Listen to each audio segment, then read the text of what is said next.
1 aos Coríntios, capítulo 3. Rapidamente, porque nós não podemos estudar outra coisa, senão progredir no estudo lá. Rapidamente, capítulo 3, versículo 10 em diante. Olha aí, rapidamente, ó. Sem perguntas, tá? Segundo a graça de Deus que me foi dada, diz o apóstolo Paulo, lancei o fundamento como prudente construtor. Pronto. Quem quer ficar como fundamento aqui? Levanta a mão, por gentileza. Pastor Josué, me ajuda aí. O pastor Josué está aqui nesse primeiro versículo aqui, ó. Segundo a graça de Deus que me foi dada, lancei o quê? Diga o fundamento. Diga o fundamento. Diga o fundamento. Então, há um fundamento, queridos. Aí diz o versículo 11. Ninguém pode lançar outro fundamento, além do que foi posto. O qual é? Quem é o fundamento? É Cristo Jesus. Pode ter outro fundamento, irmãos?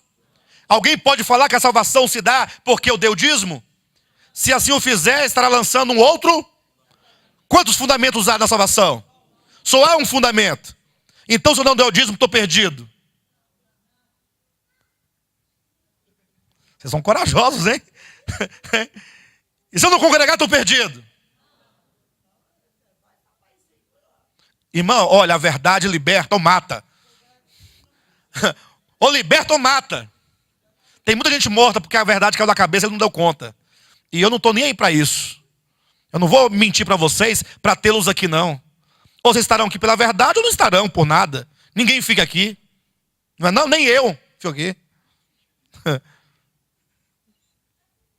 E se eu fizer qualquer outra coisa que é dita que não deve ser feito, eu perco a salvação? Quantos fundamentos há? Pode ter 2 fundamentos? Não pode. Então qualquer pessoa que colocar qualquer condição para a salvação que não seja Cristo, estará lançando um outro. Por exemplo, se não guardar o sábado seria um fundamento. Se comer carne de porco, se cortar o cabelo, se usar brinco, batom, calça comprida, outro fundamento. Pode ter outro fundamento? Isso está claro para todos? Está claro, Bruno? Está tudo bem? Tem outro fundamento aí? Não. Só um fundamento? Quem é o fundamento? Cristo, está aqui, minha referência. Só tem um fundamento. Agora, quem aqui está sobre o fundamento? Os outros não estão? Quem não está no fundamento está perdido, você não está no fundamento. Você vai naufragar, meu irmão. Esteja no fundamento e estará tudo bem. Pelo menos concernente à salvação. Voltando um pouquinho no versículo 10, no finalzinho. Porém. Tem um porém? Tem um porém. Pastor, está feliz, só tem um fundamento que é Cristo, estou salvo, glória a Deus. Beleza. Porém. Ou seja, tem um outro lado a ser dito. Não só tem um lado, tem um outro lado. Porém, cada um veja como edifica. Então nós temos a edificação. O fundamento está aqui. O Ademir está aqui do meu lado, a edificação. Tá ok, pessoal? Quantos fundamentos há? Agora, quantos modos de edificar há? Cada um veja como edifica. Agora, a responsabilidade é pessoal, meu irmão. A responsabilidade pessoal. Porque o irmão Mildo... Não, cada um veja como edifica. Cada um tem uma responsabilidade aí.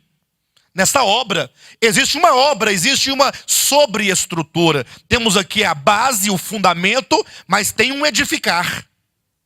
O edificar pode ser diferente. Tanto é que o versículo 12 diz: contudo, se o que alguém edifica sobre o fundamento é. Então a sua edificação pode ser ouro, pode ser prata, pode ser pedras preciosas, pode ser madeira, pode ser feno, pode ser palha. O texto bíblico divide claramente fundamento de edificação. Não confunda. Não transforme a edificação em fundamento. Quando você diz que as obras salvam, você está dizendo que as obras são fundamentos. E a Bíblia diz que as obras não são fundamento, porque só há um fundamento, e esse fundamento é uma pessoa, é Cristo Jesus. Está claro ou não? Mais do que claro? Sigamos. Versículo 13. Manifesta se tornará a obra de cada um.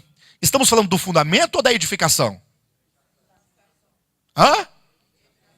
Manifesta se tornará a obra de cada um. Isso é fundamento ou é edificação? Jesus Cristo como fundamento é a obra que nós fazemos? E portanto quando diz manifesta se tornará a obra, nós estamos falando da edificação. Veja lá como você edifica. A sua edificação são suas obras. Agora o fundamento é um só.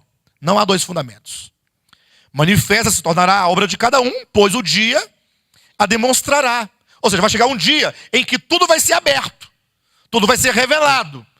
Porque está sendo revelada pelo fogo, e qual seja a obra de cada um, o próprio fogo provará. Vai passar pelos olhos de fogo do Senhor, que a tudo vê, tudo perscruta, não é? Tudo percebe, ele sonda, ele discerne. Aí vem o 14. Aí começa, aqui é o divisor de águas. Se permanecer, se permanecer a obra, porque uma vez que elas serão provadas pelo fogo, imagine só, madeira, feno e palha passando pelo fogo. Mas imagine só, ouro, prata e pedras preciosas passando pelo fogo. Vocês estão entendendo aqui a metáfora? As suas obras, seu edificar, pode ser de madeira. Você vai ter uma casa muito linda, né? Um sobrado, sei lá, de madeira. Madeira boa. Só usei madeira de lei. Mas o fogo que vai perscrutá-la não é o qualquer fogo. É os olhos daquele que vê o íntimo, profundo, o escondido. É aquele que discerne. É aquele que penetra entre juntas e medulas.